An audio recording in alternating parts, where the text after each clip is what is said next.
ನಮಸ್ಕಾರ ಎಲ್ಲರಿಗೂ welcome back to my blog. So ನಾವು ಕುಕ್ಕರ್ನ ಯೂಸ್ ಮಾಡಬೇಕಾದ್ರೆ ಕೆಲವು ಸಲ ಏನಾಗುತ್ತೆ ಅಂದರೆ ಗ್ಯಾಸ್ಕೆಟ್ ಲೂಸ್ ಆಗಿಬಿಟ್ಟಿರುತ್ತೆ, ಸೈಡಲ್ಲೆಲ್ಲ ನೀರು ಆಚೆ ಬರ್ತಾ ಇರುತ್ತೆ, ಒಂಥರ ಗಾಳಿ ಹೋದಾಗೆ ಬಂದು ಆ ಕುಕ್ಕರ್ ವಿಶಿಲೇ ಬರೋಲ್ಲ. ಸೊ ಆ ರೀತಿ ಆಗದೆ ಇರೋ ಹಾಗೆ ನಾವು ಗ್ಯಾಸ್ಕೆಟನ್ನ ಆಗಾಗ ನೀಟಾಗಿ ತೊಳ್ಕೊಂಡು ಈ ರೀತಿ ಅಡುಗೆ ಎಣ್ಣೆ ಆಗಲಿ ಅಥವಾ ಕೊಬ್ಬರಿ ಎಣ್ಣೆ ಆಗಲಿ ಒಂದು ಸ್ವಲ್ಪ ತೊಗೊಂಡು ಎಷ್ಟೇ ಗ್ಯಾಸ್ಕೆಟ್ ಇದ್ದರೂ ಆ ಗ್ಯಾಸ್ಕೆಟ್ಗಳಿಗೆ ಈ ರೀತಿ ಅಪ್ಲೈ ಮಾಡಿ ಒಂದು ಸ್ವಲ್ಪ ಹೊತ್ತು ಬಿಟ್ಟು ಹಾಗೆ ಯೂಸ್ ಮಾಡೋದ್ರಿಂದ ಆ ಗ್ಯಾಸ್ಕೆಟು ಸೈಡಲ್ಲೆಲ್ಲ ನಾವು ಕುಕ್ಕರ್ ಕ್ಯಾಪ್ ಹಾಕಿದಾಗ ಲೀಕ್ ಆಗುತ್ತಲ್ಲ ಅದೆಲ್ಲ ಕಂಟ್ರೋಲ್ ಆಗುತ್ತೆ ಮತ್ತು ನೀರೆಲ್ಲ ಹೊರಗಡೆ ಬರಲ್ಲ. ಈ ರೀತಿ ನಾವು ಗ್ಯಾಸ್ಕೆಟ್ನ ಹೊಸ ಗ್ಯಾಸ್ಕೆಟ್ ತೊಗೊಂಡಿರೇ ರಿಯೂಸ್ ಮಾಡ್ಕೋಬೋದು. ಗ್ಯಾಸ್ಕೆಟು ಬೇಗನೂ ಸಹ ಹಾಳಾಗಲ್ಲ ಈ ರೀತಿ ಮೇಂಟೈನ್ ಮಾಡೋದ್ರಿಂದ ಚೆನ್ನಾಗಿ ವರ್ಕ್ ಆಗುತ್ತೆ. ಸೊ ಈ ರೀತಿ ಆದರೂ ಮಾಡ್ಬೋದು. ಕೆಲವು ಸಲ ಏನಾಗುತ್ತೆ ಅಂದರೆ ಗ್ಯಾಸ್ಕೆಟ್ ತುಂಬ ಲೂಸ್ ಆಗಿಬಿಟ್ಟಿದ್ದಾಗ ನಾವು ಇದನ್ನು ತಣ್ಣೀರು ಐಸ್ ವಾಟರ್ ಬರುತ್ತಲ್ಲ ಆ ಐಸ್ ವಾಟರಲ್ಲಿ ನೆನೆಸ್ಬಿಟ್ಟು ಒಂದು 10 ನಿಮಿಷ ಬಿಟ್ಟು ಆಮೇಲೇನೂ ಸಹ ನಾವು ಯೂಸ್ ಮಾಡೋದ್ರಿಂದ ಗ್ಯಾಸ್ಕೆಟ್ಟು ಲೂಸ್ ಆಗಿರೋದು ಟೈಟ್ ಆದಂಗೆ ಆಗುತ್ತೆ.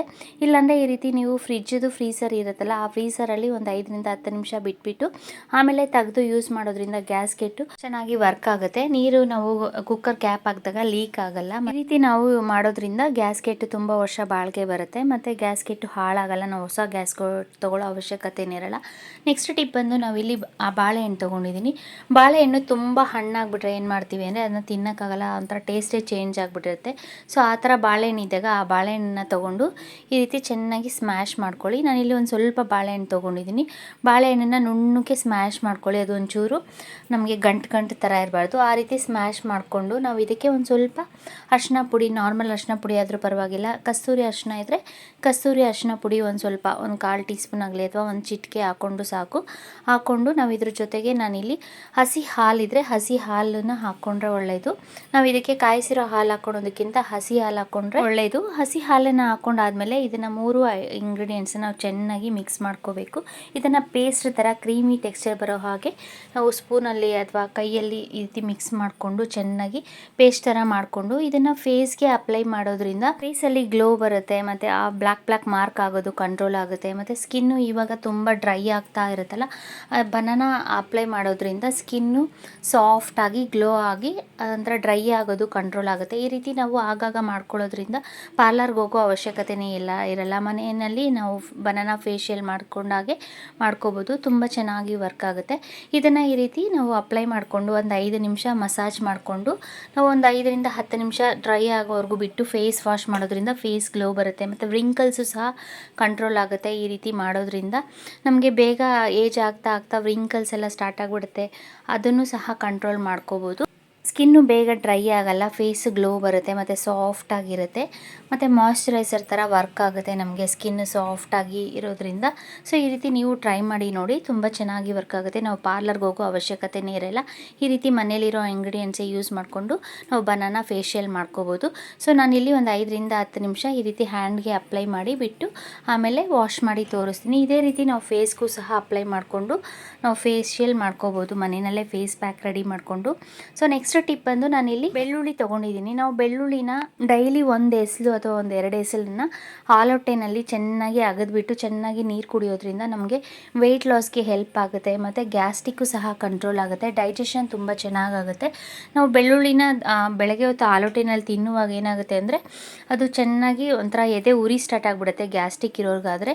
ಸೊ ಅದಕ್ಕೆ ನಾವು 1 ಎಸಳು ತಿಂದಾದ್ಮೇಲೆ ಚೆನ್ನಾಗಿ ನೀರು ಕುಡಿಬೇಕು. ಬೆಳ್ಳುಳ್ಳಿ ಹಾಲೊಟ್ಟೆನಲ್ಲಿ ತಿನ್ನೋದು ಎಲ್ಲರ ಬಾಡಿಗೂ ಅಡ್ಜಸ್ಟ್ ಆಗಲ್ಲ, ಕೆಲವ್ರಿಗೆ ಆಗುತ್ತೆ, ಕೆಲವ್ರಿಗೆ ಬರಲ್ಲ. ಸೊ ಯಾರಿಗೆ ಅಡ್ಜಸ್ಟ್ ಆಗುತ್ತೋ ಅವ್ರು ತಿನ್ಬೋದು. ನೆಕ್ಸ್ಟ್ ಟಿಪ್ ಬಂದು ನಾನಿಲ್ಲಿ 1 ಬೆಳ್ಳುಳ್ಳಿನ ತೊಗೊಂಡು ಚೆನ್ನಾಗಿ ಚಚ್ಕೊಂಡಿದ್ದೀನಿ. ಚಚ್ಕೊಂಡಾದ್ಮೇಲೆ ನಮಗೆ ಈ ಪುಲ್ಪುರಿಗಳು ಬರುತ್ತಲ್ಲ, ನರಹುಳಿ ಅಂತಾರಲ್ಲ, ಸೊ ಅದು ಆಗ್ಬಿಟ್ಟಿರುತ್ತೆ. ಕತ್ ಮೇಲೆಲ್ಲ ಸಣ್ಣದಾಗಿ ಪುಲ್ಪುರಿಗಳು ಎದ್ಬಿಟ್ಟಿರುತ್ತೆ ಮತ್ತು ಕಂಕಲ್ ಕೆಳಗಡೆ ಎಲ್ಲ ಬಂದ್ಬಿಟ್ಟಿರುತ್ತೆ ನಮಗೆ.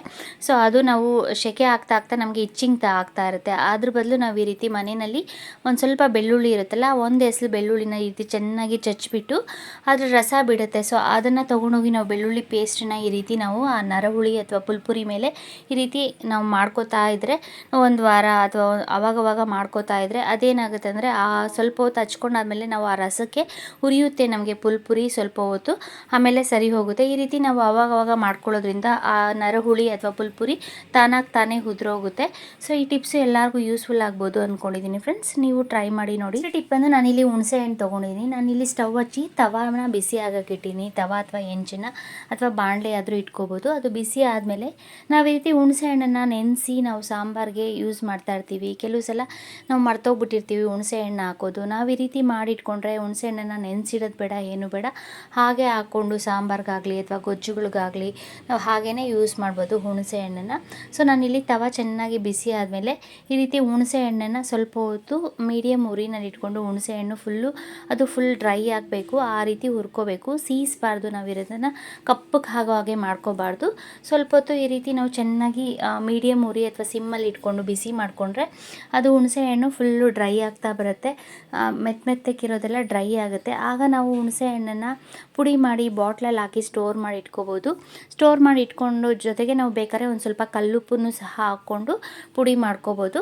ಈ ರೀತಿ ನಾವು ಬಾಟ್ಲಲ್ಲಿ ಸ್ಟೋರ್ ಮಾಡಿ ಇಟ್ಕೊಳ್ಳೋದ್ರಿಂದ ಹುಣಸೆ ಹಣ್ಣನ್ನು ನಾವು ಅದನ್ನು ನೆನೆಸೋದು ಬೇಡ, ಏನು ಬೇಡ, ಹಾಗೇ ಗೊಜ್ಜಿಗೆ ಸಾಂಬಾರಿಗೆ ಎಲ್ಲ ಯೂಸ್ ಮಾಡ್ಬೋದು. ಹುಣಸೆ ಹಣ್ಣನ್ನು ಸ್ವಲ್ಪ ಹೊತ್ತು ಈ ರೀತಿ ಫುಲ್ಲು ಡ್ರೈ ಆಗೋವರೆಗೂ ಸ್ವಲ್ಪ ಬಿಸಿ ಮಾಡ್ಕೊಂಡಿದ್ದೀನಿ. ಬಿಸಿ ಮಾಡ್ಕೊಂಡಾದ್ಮೇಲೆ ಈ ರೀತಿ ಪ್ಲೇಟ್ಗೆ ಹಾಕಿ ಒಂದು ಸ್ವಲ್ಪ ಹೊತ್ತು ಅದು ಬಿಸಿ ಎಲ್ಲ ಆರಬೇಕು, ಅದುವರೆಗೂ ಒಂದು 5 ನಿಮಿಷ ಅಥವಾ 10 ನಿಮಿಷ ಹಾಗೆ ಬಿಟ್ಟಾದಮೇಲೆ ಇದನ್ನು ಮಿಕ್ಸಿ ಜಾರ್ಗೆ ಹಾಕ್ಕೊಂಡು ಒಂದು 2 ರೌಂಡ್ ಹಾಕ್ಕೊಂಡ್ರೆ ಅದು ನಮಗೆ ಪುಡಿ ಥರ ಆಗುತ್ತೆ ಹುಣಸೆ ಹಣ್ಣು. ಸೊ ನಾನಿಲ್ಲಿ ಒಂದು ಸ್ವಲ್ಪ ಬಿಸಿನಲ್ಲೇ ಹಾಕ್ಕೊಂಡಿದ್ದೀನಿ. ನೀವು ಸ್ವಲ್ಪ ತಣ್ಣಕ್ಕಾದ್ಮೇಲೆ ಇದನ್ನು ಮಿಕ್ಸಿ ಜಾರ್ಗೆ ಹಾಕ್ಕೊಂಡ್ರೆ ನೋಡಿ ಈ ರೀತಿ ಪೌಡ್ರ್ ಥರ ಆಗುತ್ತೆ. ಇದನ್ನು ಈ ರೀತಿ ಒಂದು ಪ್ಲೇಟ್ಗೆ ಹಾಕಿ ಒಂದು ಸ್ವಲ್ಪ ಹೊತ್ತು ಒಂದು 2 ನಿಮಿಷ ಹಾಗೆ ಬಿಟ್ಟು, ಅದು ಮಿಕ್ಸಿ ಜಾರ್ ಬಿಸಿಗೆ ಸ್ವಲ್ಪ ಬಿಸಿ ಆಗಿರುತ್ತೆ. ಸ್ವಲ್ಪ ತಣ್ಣಕ್ಕಾದ್ಮೇಲೆ ಇದನ್ನು ನಾವು ಬಾಟ್ಲಲ್ಲಿ ಸ್ಟೋರ್ ಮಾಡಿ ಇಟ್ಕೊಳ್ಳೋದ್ರಿಂದ ನಾವು ಹಾಗೇ ಸಾಂಬಾರಿಗೆ, ರಸಮ್ಗೆ ಯೂಸ್ ಮಾಡ್ಬೋದು. ಈ ಪುಡಿನ ನಾವು ಇದನ್ನು ನೆನೆಸೋ ಅವಶ್ಯಕತೆನೇ ಇರಲ್ಲ, ಪುಡಿ ಆಗಿರೋದ್ರಿಂದ ನಾನಿಲ್ಲಿ ಈ ರೀತಿ ಗ್ಲಾಸ್ ಜಾರಲ್ಲಿ ಸ್ಟೋರ್ ಮಾಡಿ ಇಟ್ಕೋತಾ ಇದ್ದೀನಿ. ಈ ರೀತಿ ನಾವು ಸ್ಟೋರ್ ಮಾಡಿ ಇಟ್ಕೋಬೋದು. ಹುಣಸೆ ಹಣ್ಣನ್ನು ನೆನೆಸೋ ಅವಶ್ಯಕತೆ ಇಲ್ದಿರ ಪುಡಿ ಮಾಡಿ ಇಟ್ಕೋಬೋದು. ಸೊ ಈ ಟಿಪ್ಸ್ ಎಲ್ಲರಿಗೂ ಯೂಸ್ಫುಲ್ ಆಗುತ್ತೆ ಅಂದ್ಕೊಂಡಿದ್ದೀನಿ ಫ್ರೆಂಡ್ಸ್. ನೋಡಿ ಈ ರೀತಿ ಗ್ಲಾಸ್ ಬಾಟಲ್ಸ್ ಇರುತ್ತೆ ಮನೆಯಲ್ಲಿ, ನಾವು ಜಾಮ್ ತಂದಾಗ ಆ ಬಾಟಲ್ನ ಬಿಸಾಡೋ ಬದಲು ನಾವು ಈ ರೀತಿ ಕಿಚನಲ್ಲಿ ಯೂಸ್ ಮಾಡ್ಕೋಬೋದು ಫ್ರೆಂಡ್ಸ್. ನೆಕ್ಸ್ಟ್ ಟಿಪ್ ಬಂದು ನಾನಿಲ್ಲಿ ಸ್ಟವ್ ಹಚ್ಚಿ ಇಟ್ಕೊಂಡಿದ್ದೀನಿ. ಸೊ ಮನೆಯಲ್ಲಿ ಇರುವೆಗಳು ತುಂಬ ಇರುತ್ತೆ. ಈಗ ಸಣ್ಣ ಒಂಥರ ಸ್ಮೆಲ್ ಥರ ಇರುವೆಗಳಿರುತ್ತೆ, ಮತ್ತು ನಾರ್ಮಲಾಗಿ ಇರುವೆಗಳಿರುತ್ತೆ. ಆ ಇರುವೆಗಳು ಜಾಸ್ತಿ ಇದ್ದಾಗ ಕೆಲವು ಸಲ ಏನಾಗುತ್ತೆ ಅಂದರೆ ಯಾವುದೇ ರೀತಿ ಪೌಡರ್ ಇರಲ್ಲ ಅಥವಾ ಜಿರಳೆ ಚಾಕ್ ಪೀಸ್ ಇರಲ್ಲ, ಖಾಲಿ ಆಗಿಬಿಟ್ಟಿರುತ್ತೆ. ನಾವು ಆವಾಗ ಈ ರೀತಿ ನಾವು ಅರಿಶಿನ ಪುಡಿನ ಚೆನ್ನಾಗಿ ಹೆಂಚಿನ ಮೇಲೆ ಹಾಕ್ಬಿಟ್ಟು ಸ್ವಲ್ಪ ಹೊತ್ತು ಹುರ್ಕೋಬೇಕು. ಅದು ಮೀಡಿಯಮ್ ಉರಿ ಅಥವಾ ಸಿಮ್ಮಲ್ಲಿ ಇಟ್ಕೊಂಡು ಗಮ್ಮನ್ನು ಹಾಗೆ ಹುರ್ಕೊಳ್ಳಿ. ಅರಿಶಿನ ಪುಡಿನ ಹುರ್ಕೊಂಡು ನಾವು ಇದ್ರ ಜೊತೆಗೆ ಪೌಡರ್ನ ಹಾಕಿ ಮಿಕ್ಸ್ ಮಾಡಿ, ನಾವು ಎಲ್ಲಿ ಇರುವೆಗಳು ಓಡಾಡ್ತಾ ಇರುತ್ತೆ, ನಮಗೆ ತುಂಬ ಕಿಚನಲ್ಲಿ ಏನಿಟ್ಟರು ಅಲ್ಲೆಲ್ಲ ಇರುವೆ ಬರ್ತಾ ಇದೆ ಅಂದರೆ ಅಲ್ಲಿ ಈ ಪೌಡರ್ನ ಹಾಕೋದ್ರಿಂದ ಇರುವೆಗಳು ಕಂಟ್ರೋಲ್ ಆಗುತ್ತೆ ಫ್ರೆಂಡ್ಸ್. ಮತ್ತು ಈ ಸ್ಮೆಲ್ಲು ತುಂಬ ಚೆನ್ನಾಗಿರುತ್ತೆ. ನಾವು ಉರಿತಾ ಇದ್ದರೆ ಆ ಸ್ಮೆಲ್ಲಿಗೆ ನಮಗೆ ಮೂಗು ಬ್ಲಾಕ್ ಆಗಿರೋದು ಮತ್ತು ಮನೆಯೆಲ್ಲ ಏನಾದರೂ ನೆಗೆಟಿವ್ ಎನರ್ಜೀಸ್ ಇದ್ದರೆ ಅದು ಸಹ ಹೊಟ್ಟೋಗ್ಬಿಡುತ್ತೆ. ಈ ಸ್ಮೆಲ್ಲಿಗೆ ತುಂಬ ಚೆನ್ನಾಗಿರುತ್ತೆ. ನಾವು ಅರಿಶಿನ ಪುಡಿನ ಈ ರೀತಿ ತವ ಮೇಲೆ ಹಾಕಿದ ತಕ್ಷಣ ನಮಗೆ ಘಮ್ ಅಂತ ಸ್ಮೆಲ್ ಬರ್ತಾ ಇರುತ್ತೆ. ಮನೆಯೆಲ್ಲ ಆ ಸ್ಮೆಲ್ ತುಂಬೋಗಿರುತ್ತೆ, ಅಷ್ಟು ಚೆನ್ನಾಗಿರುತ್ತೆ ನೋಡಿ. ಈಗ ಇದನ್ನು ನಾನು ಮೀಡಿಯಮ್ ಉರಿನಲ್ಲಿ ಸ್ವಲ್ಪ ಹೊತ್ತು ಹುರ್ಕೊಂಡು ಸ್ಟವ್ ಆಫ್ ಮಾಡಿಕೊಂಡು ಇದ್ರ ಜೊತೆಗೆ ಮನೆಯಲ್ಲಿ ಯಾವ ಪೌಡರ್ ಇದೆ, ಪಾಂಡ್ಸ್ ಪೌಡರ್ ಆಗಲಿ ಅಥವಾ ಯಾವುದಾದ್ರೂ ವೇಸ್ಟ್ ಪೌಡರ್ ಇದ್ರೂ ಪರವಾಗಿಲ್ಲ, ಎಕ್ಸ್ಪೈರಿ ಆಗಿರೋದು, ಆ ಪೌಡರ್ನ ನಾವು ಅರಿಶಿನ ಪುಡಿ ಜೊತೆ ಮಿಕ್ಸ್ ಮಾಡಿಬಿಟ್ಟು ಇದನ್ನು ಬಾಟ್ಲಲ್ಲಿ ಹಾಕಿ ಸ್ಟೋರ್ ಮಾಡಿ ಇಟ್ಕೋಬೋದು. ಒಂದು ಚಿಕ್ಕ ಬಾಟ್ಲಲ್ಲಿ ನಾವು ಎಲ್ಲೆಲ್ಲಿ ಇರುವೆ ಓಡಾಡ್ತಾ ಇರುತ್ತೋ ಅಲ್ಲೆಲ್ಲ ಈ ಪುಡಿನ ಉದುರಿಸೋದ್ರಿಂದ ಇರುವೆಗಳು ಕಂಟ್ರೋಲ್ ಆಗುತ್ತೆ ಫ್ರೆಂಡ್ಸ್. ಅದನ್ನ ಮಿಕ್ಸ್ ಮಾಡೋದ್ರಿಂದ ಆ ಪೌಡರ್ ಸ್ಮೆಲ್ಗೂ ಸಹ ಇರುವೆಗಳು ಕಂಟ್ರೋಲ್ ಆಗುತ್ತೆ. ಸೊ ಈ ಟಿಪ್ಸ್ ಎಲ್ಲರಿಗೂ ಯೂಸ್ಫುಲ್ ಆಗ್ಬೋದು ಅಂದ್ಕೊಂಡಿದ್ದೀನಿ ಫ್ರೆಂಡ್ಸ್. ನೆಕ್ಸ್ಟ್ ಟಿಪ್ ಬಂದು ನಾವು ಟೀ ಮಾಡಿದ್ಮೇಲೆ ಟೀ ಪೌಡರನ್ನ ಬಿಸಾಡೋ ಬದಲು ಈ ರೀತಿ 1-2 ಸರಿ ನೀರು ಹಾಕಿ ಚೆನ್ನಾಗಿ ಆ ಟೀ ಪೌಡರ್ಲಿರೋ ಹಾಲನ್ನೆಲ್ಲ ಹೋಗೋ ಹಾಗೆ ತೊಳ್ಕೊಂಡಾದ್ಮೇಲೆ ಈ ಟೀ ಪೌಡರ್ನ ನಾವು ಒಂದು ಪೇಪರ್ ಮೇಲೆ ಈ ರೀತಿ ಅಥವಾ ಒಂದು ಬಟ್ಟೆ ಮೇಲೆ, ತೆಳುವಾದ ಬಟ್ಟೆ ಮೇಲೆ ಇನ್ನು ಸ್ವಲ್ಪ ಹೊತ್ತು ಒಣಗಿಸ್ಬಿಟ್ಟು ಬಿಸಿಲಿಗೆ ಇಟ್ಬಿಟ್ಟು ಇದನ್ನು ನಾವು ಮನೆಗಳಲ್ಲಿ ಪಾಟ್ಗಳಲ್ಲಿ ಗಿಡ ಇಟ್ಕೊಂಡಿರ್ತೀವಿ. ರೋಸ್ ಗಿಡ ಆಗಲಿ, ದಾಸವಾಳ ಗಿಡ ಆಗಲಿ ಅಥವಾ ತುಳಸಿ ಗಿಡ ಆಗಲಿ ಇಟ್ಟಿರ್ತೀವಿ. ಆ ಗಿಡಕ್ಕೆ ಈ ಪೌಡರ್ನ ಒಣಗಿದ ಮೇಲೆ ಹಾಕೋದ್ರಿಂದ ಇದು ಕಂಪೋಸ್ಟ್ ಥರ ವರ್ಕ್ ಆಗುತ್ತೆ. ಗಿಡಗಳು ತುಂಬ ಚೆನ್ನಾಗಿ ಬೆಳೆಯುತ್ತೆ ಫ್ರೆಂಡ್ಸ್. ಸೊ ಈ ಟಿಪ್ಸ್ ಎಲ್ಲರಿಗೂ ಯೂಸ್ಫುಲ್ ಆಗುತ್ತೆ ಅಂದ್ಕೊಂಡಿದ್ದೀನಿ. ನೆಕ್ಸ್ಟ್ ಟಿಪ್ ಬಂದು ನಾವು ಸೋಪ್ಸು, ನಾವು ಹೊರಗಡೆ ಎಲ್ಲಾದರೂ ಟ್ರಾವೆಲ್ ಮಾಡಬೇಕಾದ್ರೆ ಸೋಪನ್ನು ಈ ರೀತಿ ತೊಗೊಂಡೋಗೋದಕ್ಕಿಂತ ಈ ರೀತಿ ಮಾಡಿಕೊಂಡು ತೊಗೊಂಡೋದ್ರೆ ನಾವು ಇದನ್ನು ವೇಸ್ಟು ಆಗಲ್ಲ ಸೋಪು. ಮತ್ತು ನಾವು ಬೇಕಾದಾಗ ಸ್ವಲ್ಪನೇ ಸೋಪನ್ನು ತೊಗೊಂಡು ಹ್ಯಾಂಡ್ ವಾಶ್ ಮಾಡೋಕ್ಕಾಗಲಿ ಅಥವಾ ಫೇಸ್ ವಾಶ್ ಮಾಡೋಕ್ಕಾಗಲಿ ಯೂಸ್ ಮಾಡ್ಬೋದು. ನಮಗೆ ಕ್ಯಾರಿ ಮಾಡೋಕ್ಕೂ ತುಂಬ ಈಸಿಯಾಗಿರುತ್ತೆ ನಾವು ಈ ರೀತಿ ಮಾಡ್ಕೊಂಡು ತೊಗೊಂಡೋಗಿರೋದ್ರಿಂದ. ಇದಕ್ಕೆ ನಾನಿಲ್ಲಿ ನಾವು ಯೂಸ್ ಮಾಡೋ ಡೆಟಾಲ್ ಸೋಪ್ ಆಗಲಿ, ಯಾವ ಸೋಪ್ ಯೂಸ್ ಮಾಡ್ತೀವೋ ಆ ಸೋಪನ್ನು ತೊಗೊಂಡು ನಾವು ಸೌತೆಕಾಯಿ ಪೀಲ್ ಮಾಡ್ತೀವಲ್ಲ ಆ ಪೀಲರ್ ತೊಗೊಂಡು ಈ ರೀತಿ ಚಿಕ್ಕದಾಗಿ ಸೋಪನ್ನು ಪೀಲ್ ಮಾಡ್ಕೋತಾ ಬಂದರೆ ಈ ರೀತಿ ಬರುತ್ತೆ. ಅದನ್ನು ನಾನು ಇಲ್ಲಿ ಬಾಟ್ಲಲ್ಲಿ ಹಾಕಿ ಸ್ಟೋರ್ ಮಾಡಿ ಇಟ್ಕೊಂಡು ನಾವು ಟ್ರಾವೆಲ್ ಮಾಡಬೇಕಾದ್ರೆ ಈ ರೀತಿ ತೊಗೊಂಡು ಹೋಗ್ಬೋದು. ನಾವು ಹ್ಯಾಂಡ್ ವಾಶ್ ಮಾಡೋಕ್ಕೆಲ್ಲ ಯೂಸ್ ಮಾಡ್ಬೋದು ಈ ಸೋಪನ್ನು, ಮತ್ತು ಫೇಸ್ ವಾಶ್ ಮಾಡೋಕ್ಕೂ ಯೂಸ್ ಮಾಡ್ಬೋದು. ನಾವು ಕ್ಯಾರಿ ಮಾಡೋಕ್ಕೆ ತುಂಬ ಚೆನ್ನಾಗಿರುತ್ತೆ ಫ್ರೆಂಡ್ಸ್. ಈ ಟಿಪ್ಸ್ ಎಲ್ಲರಿಗೂ ಯೂಸ್ಫುಲ್ ಆಗ್ಬೋದು ಅಂದ್ಕೊಂಡಿದ್ದೀನಿ. ಸೊ ನೋಡಿ, ಈ ರೀತಿ ನಾವು ಕ್ಯಾರಿ ಮಾಡ್ಬೋದು ಸೋಪನ್ನು. ನೆಕ್ಸ್ಟ್ ಟಿಪ್ ಬಂದು, ನಾವು ಹೊರಗಡೆ ಎಲ್ಲ ಟ್ರಾವೆಲ್ ಮಾಡಬೇಕಾದ್ರೆ ಬಸ್ಸಲ್ಲಾಗಲಿ ಅಥವಾ ಕಾರಲ್ಲಾಗಲಿ ಹೋಗಬೇಕಾದ್ರೆ ಕೆಲವ್ರಿಗೆ ಎ ಸಿ ಆಗಲ್ಲ, ಅಥವಾ ಕೆಲವರಿಗೆ ತುಂಬ ಬಿಸಿಗೂ ಸಹ ವಾಮಿಟಿಂಗ್ ಸೆನ್ಸೇಷನ್ ಬರ್ತಾ ಇರುತ್ತೆ. ಆ ರೀತಿ ಆದಾಗ ಈ ರೀತಿ ನಾವು ಸಿಂಪಲಾಗಿ ಒಂದು ರೆಮಿಡಿನ ಮಾಡ್ಕೋಬೋದು ಫ್ರೆಂಡ್ಸ್. ನಾನಿಲ್ಲಿ ಒಂದು ಕರ್ಚೀಫ್ ತೊಗೊಂಡು ಅದಕ್ಕೆ ಒಂದು ಸ್ವಲ್ಪ ಅಕ್ಕಿನ ಹಾಕ್ಕೊಂಡಿದ್ದೀನಿ. ಅಕ್ಕಿನ ಹಾಕ್ಕೊಂಡು ಇದಕ್ಕೆ ಪಚ್ಚಕರ್ಪೂರ ಆಗಲಿ ಅಥವಾ ನಾವು ಯೂಸ್ ಮಾಡೋ ಕರ್ಪೂರನ ಪುಡಿ ಮಾಡಿ ನಾವು ಅಕ್ಕಿ ಜೊತೆ ಈ ರೀತಿ ಮಿಕ್ಸ್ ಮಾಡ್ಕೋಬೇಕು. ಮಿಕ್ಸ್ ಮಾಡಿ ಇದನ್ನು ನಾವು ಕರ್ಚೀಫನ್ನ ಗಂಟು ಹಾಕ್ಕೊಂಡು ನಾವು ಹೊರಗಡೆ ಹೋಗಬೇಕಾದ್ರೆ ನಮ್ಮ ಪರ್ಸಲ್ಲಿ ಇಟ್ಕೊಂಡು ಹೋಗೋದ್ರಿಂದ ನಮಗೇನಾದರೂ ವಾಮಿಟಿಂಗ್ ಸೆನ್ಸೇಷನ್ ಬಂದಾಗ ಈ ಸ್ಮೆಲ್ಲನ್ನು ನಾವು ಹಿಡಿಯೋದ್ರಿಂದ ಆ ಸ್ಮೆಲ್ಗೆ ನಮ್ಗೆ ಯಾವುದೇ ರೀತಿ ವಾಮಿಟಿಂಗ್ ಬರಲ್ಲ. ಇದು ಗಮ್ ಅಂತ ಇರುತ್ತೆ, ನಮಗೆ ಈ ಸ್ಮೆಲ್ಗೆ ವಾಮಿಟಿಂಗ್ ಬರದೇ ಇರೋ ಹಾಗೆ ಕಂಟ್ರೋಲ್ ಆಗುತ್ತೆ ಫ್ರೆಂಡ್ಸ್. ಸೊ ಈ ಟಿಪ್ಸು ನಿಮ್ಗೆಲ್ಲರಿಗೂ ಯೂಸ್ಫುಲ್ ಆಗುತ್ತೆ ಅಂದ್ಕೊಂಡಿದ್ದೀನಿ. ಬಂದು ನಾನಿಲ್ಲಿ ಜೀನ್ಸ್ ಪ್ಯಾಂಟ್ ತೊಗೊಂಡಿದ್ದೀನಿ. ಕೆಲವು ಸಲ ಏನಾಗುತ್ತೆ ಅಂದರೆ ಈ ಜೀನ್ಸ್ ಪ್ಯಾಂಟು ನೋಡಿ ಈ ರೀತಿ ಜಿಪ್ ಹಾಕ್ಕೋಬೇಕಾದ್ರೆ ಅಲ್ಲಲ್ಲಿ ಹಿಡಿತಾ ಇರುತ್ತೆ. ಸೊ ಆ ರೀತಿ ಹಿಡಿತಾ ಇರುತ್ತಲ್ಲ, ಅದಕ್ಕೆ ನಾವು ಈ ರೀತಿ ಸೋಪನ್ನು ಅಪ್ಲೈ ಮಾಡಿ ನಾವು ಈ ರೀತಿ ಜಿಪ್ಪನ್ನು ಹಾಕ್ಕೊಳ್ಳೋದ್ರಿಂದ ಆ ಅಲ್ಲಲ್ಲಿ ಹಿಡಿಯುತ್ತಲ್ಲ ಜಿಪ್ಪು, ಅದು ಲೂಸ್ ಆಗಿ ಕರೆಕ್ಟಾಗಿ ಸರಿ ಹೋಗುತ್ತೆ. ಮತ್ತು ಜೀನ್ಸ್ ಪ್ಯಾಂಟು ಕೆಲವು ಸಲ ಹೊಸ ತಂದಾಗ ಒಳಗಡೆ ತುಂಬ ಹಾರ್ಶ್ ಆಗಿರುತ್ತೆ. ನಾವು ಹಾಕ್ಕೊಂಡಾಗ ಏನಾಗುತ್ತೆ ಅಂದರೆ ಅದು ಸ್ಕಿನ್ನಿಗೆ ಟಚ್ ಆದಾಗ ನಮಗೆ ಚುಚ್ಚಿದಾಗ ಹಾಕ್ತಾ ಇರುತ್ತೆ. ಸೊ ಆ ರೀತಿ ಆಗದೆ ಇರೋ ಹಾಗೆ ನಾವು ಈ ರೀತಿ ಸೋಪನ್ನು ತೊಗೊಂಡು ಸ್ವಲ್ಪ ಆ ಎಲ್ಲೆಲ್ಲಿ ತುಂಬ ಹಾರ್ಶ್ ಆಗಿರುತ್ತಲ್ಲ ಒಳಗಡೆ ಅಲ್ಲಿ ಅಪ್ಲೈ ಮಾಡೋದ್ರಿಂದ ಅದು ಸಾಫ್ಟ್ ಆಗುತ್ತೆ. ಜೀನ್ಸ್ ಪ್ಯಾಂಟ್ ಆಗಲಿ ಅಥವಾ ಯಾವುದೇ ಪ್ಯಾಂಟ್ ಆಗಲಿ ಹಾಕ್ಕೊಂಡಾಗ ಅದು ಚುಚ್ಚೋದು ಕಂಟ್ರೋಲ್ ಆಗುತ್ತೆ ಫ್ರೆಂಡ್ಸ್. ಈ ರೀತಿ ಸೋಪನ್ನು ಅಪ್ಲೈ ಮಾಡೋದ್ರಿಂದ ಅದು ಸಾಫ್ಟ್ ಆಗುತ್ತೆ.